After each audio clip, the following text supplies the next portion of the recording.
അതിന് നമ്മൾ പാൻ ചൂടാക്കി കുറച്ച് വെളിച്ചെണ്ണയും ഞാൻ കുറച്ച് നെയ്യും കൂടി ഇടുന്നുണ്ട്. ഒരു സ്പൂൺ നെയ്യ് ഇട്ടാൽ മതി. അതൊന്ന് ചെറുതായി ചൂടായി വരുമ്പോഴത്തേക്കും മുഴുവൻ മസാല ഇടുക. അത് ജസ്റ്റ് ഒന്ന് ഇതായതിനു ശേഷം ഞാൻ 2 സവോളയാണ് എടുത്തിട്ടുള്ളത്. ആ സവോള വാടാനായിട്ടുള്ള ഉപ്പ് ഇട്ട് കൊടുക്കുക.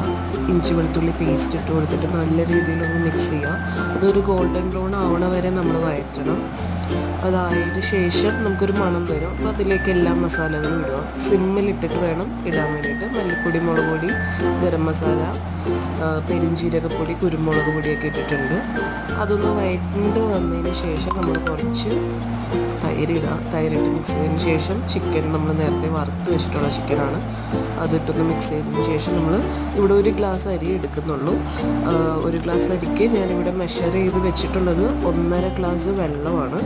നമുക്ക് ആ ഒരു 1.5 ഗ്ലാസ് വെള്ളം നമുക്കിവിടെ ആഡ് ചെയ്യാം. ഞാനിപ്പോൾ ഇതിലൊന്നേ കാണിക്കുന്നുള്ളൂ, ശരിക്കും 1.5 ആഡ് ചെയ്തിട്ടുണ്ട്. അതിന് മുമ്പ് നമ്മൾ ലിഡിട്ട് വെക്കുന്നതിന് മുമ്പ് ജസ്റ്റ് ഒരു സ്പൂൺ നെയ്യും കൂടെ ഇട്ട് വെച്ചിട്ടുണ്ടായിരുന്നു. ഒരു മീഡിയം ഫ്ലെയിമിൽ വെച്ചിട്ട് ഒരു വിസിൽ മതി. കറക്റ്റ് വേവായിട്ട് നമുക്ക് കിട്ടും. ആ ആവിയെല്ലാം പോയതിന് ശേഷം നമ്മൾ നോക്കിയപ്പോഴേക്കും കറക്റ്റ് കുക്ക്ഡ് ആയിട്ടുള്ള റൈസ് കിട്ടി. റൈസൊക്കെ ഒട്ടും വെന്ത് പോയിട്ടില്ല.